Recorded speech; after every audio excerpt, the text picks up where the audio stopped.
Praise lord brothers and sisters, ప్రభువైన యేసుక్రీస్తు మహాపరిశుద్ధ నామములో మీ అందరికీ వందనములు. క్రైస్తవులకి ఎంతమంది దేవుళ్ళు ఉన్నారు అని మనం గమనించినట్లయితే పరిశుద్ధ గ్రంథం చెప్పేది ఒక్కడే దేవుడని. కానీ ఈరోజు అనేకమైన క్రైస్తవ సహోదరి సోదరులు ఈ విశ్వాసం లేకపోయింది. వాక్యాన్ని గమనించండి. వాక్యం ఏం చెబుతుంది? ద్వితీయోపదేశకాండం 6వ అధ్యాయము 4వ వాక్యం. ఇజ్రాయేలు వినుము, మన దేవుడైన యెహోవా అద్వితీయుడగు యెహోవా. ఆమేన్. వాక్యాన్ని గమనించండి. మన దేవుడైన యెహోవా అద్వితీయుడైన యెహోవా అని వాక్యం చెబుతుంది. అంటే ఒక్కడే దేవుడు అని. అదే మాటని ప్రభువైన యేసుక్రీస్తు శరీరంలో ఉన్నప్పుడు కూడా ఎంతమంది దేవుళ్ళు అని ప్రస్తావన చేస్తున్నాడో వాక్యాన్ని గమనించండి. మార్కు సువార్త 12వ అధ్యాయము 29వ వాక్యం. అందుకు యేసు, ప్రధానమైనది ఏదనగా, ఓ ఇజ్రాయేలు వినుము, మన దేవుడైన ప్రభువు అద్వితీయ ప్రభువు. ఆమేన్. వాక్యాన్ని గమనించండి. దేవుడు ఒక్కడే అనేసి వాక్యం చెబుతుంది. కానీ ఇప్పుడున్న వారు త్రిత్వాన్ని ఎందుకు బోధిస్తున్నారు అని మనం గమనించినట్లయితే వారు దానికి ఆధారంగా తీసుకునే మాట ఆదికాండం 1వ అధ్యాయం 26వ వాక్యాన్ని చూపించి, ఇక్కడ దేవుడు మన స్వరూపంలో మనుషులు చేశాడు అని చెబుతూ ఇక్కడ ముగ్గురు దేవుళ్ళు ఉన్నారు అని చెప్పి దాన్ని ప్రస్తావన చేస్తూ ఈరోజు మన దేవుడు ఏక దేవుడు అంటుంటారు. ఒక్కసారి ముగ్గురు దేవుళ్ళు ఉన్నారు అని చెప్పేవారు గమనించండి. ఒక్కసారి మత్తయి సువార్త 5వ అధ్యాయం 37వ వాక్యాన్ని మనం గమనించినట్లయితే, మీ మాట అవునంటే అవును, కాదంటే కాదు అని ఉండవలను, వీటికి మించినది దుష్టుని నుండి పుట్టినది. ఆమేన్. వాక్యాన్ని గమనించండి. మీ మాట అవునంటే అవును, కాదంటే కాదు అని ఉండాలని వాక్యం చెబుతుంది. ఒక్కసారి ఈ మాటని మనసులో పెట్టుకొని ఈ లోగోను ఒకసారి గమనించండి.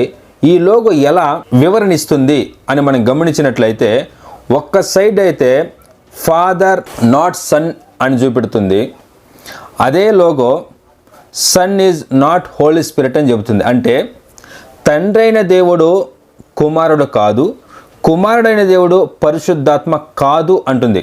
మరి ఈ లోగాన్ని స్పష్టంగా మరో లైన్ గమనించండి. Father is God, son is God, holy spirit God అని చెబుతుంది. వాక్యం చెప్పింది దేవుడు ఒక్కడనేసి, కానీ ఈ లోగో చూపెడుతుంది ముగ్గురు దేవుళ్ళు అనేసి.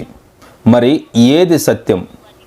దేవుని వాక్యము చెప్పేది సత్యమా, లేక మనుషులు ఇలా చూపెడుతూ మన దేవుడు ఏక దేవుడు అని చెప్పేది సత్యమా అనేసి ఒక్కసారి మిమ్మల్ని మీరు పరిశోధన చేసుకోండి. దేవుని వాక్యం మాత్రం సత్యం. బ్రదర్స్ సిస్టర్స్, చాలామంది తండ్రి అయిన దేవుడు యేసుక్రీస్తు కాదు, యేసుక్రీస్తుకి పైన ఒక్క దేవుడు ఉన్నాడు అని అంటూ ఉంటారు. కానీ వాక్యాన్ని గమనించండి. యోహాను సువార్త 14వ అధ్యాయము 26వ వాక్యాన్ని మనం గమనించినట్లయితే, ఆదరణకర్త అనగా తండ్రి నా నామమున పంపబో పరిశుద్ధాత్మ సమస్తమును మీకు బోధించి నేను మీతో చెప్పిన సంగతులన్నింటినీ మీకు జ్ఞాపకము చేయును అంటున్నాడు. ఆమేన్. వాక్యాన్ని గమనించండి.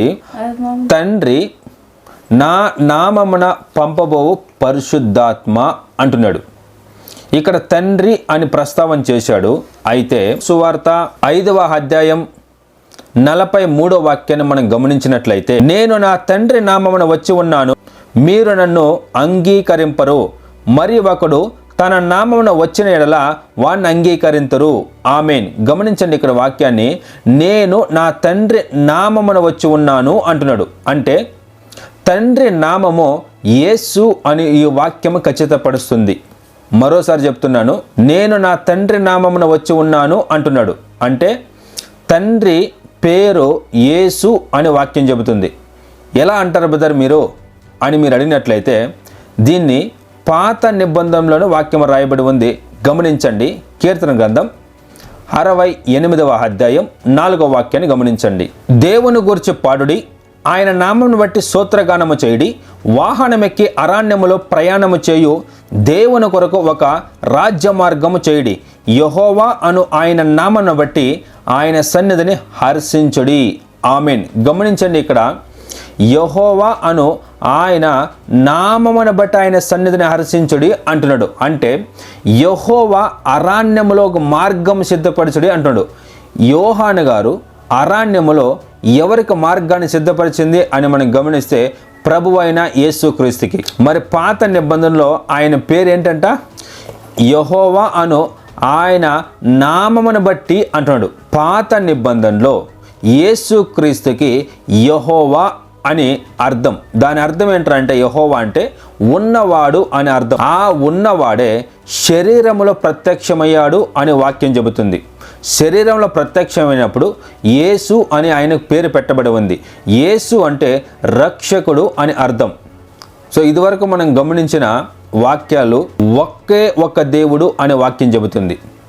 మా దేవుడు ఏక దేవుడు అని చెప్పేది వాక్యానికి విరుద్ధమైంది. తండ్రి అయిన దేవుడే యేసుక్రీస్తు అనేది స్పష్టంగా గమనించి మీ ఆత్మలని రక్షణలో నడిపించే జీవము కలిగిన దేవుని వైపు తిరగండి. అబద్ధమైన బోధల్ని యేసుక్రీస్తు నామములో మాత్రమే బాప్తిసం ఇవ్వాలి. ఏక దేవుడు మా దేవుడు అని విశ్వసించే ప్రతి ఒక్కరూ కూడా యేసుక్రీస్తు నామములో బాప్తిసం పొందుకుంటారు. మా దేవుడు త్రియేక దేవుడు అని చెప్పేవారు తండ్రి కుమార పరిశుద్ధ టైటిల్లో బాప్తిసం ఇస్తారు. ఆ టైటిల్లో మన శాపాల పాపాలు క్షమింపబడవు అనేది బ్రదర్స్ సిస్టర్స్ దేవుని వాక్యానికి అనుగుణంగా ఉందా లేదా అని మిమ్మల్ని మీరు వివేచన చేసుకోండి. ఎందుకంటే వాక్యం అనేది సత్యము అని దేవుని వాక్యం చెబుతుంది. సో ఇదివరకు మనం గమనించిన వాక్యాలు దేవుడు ఒక్కడే. ప్రభువైన యేసుక్రీస్తు మహాపరిశుద్ధ నామకే మహిమ కలుగునగాక. ఆమేన్.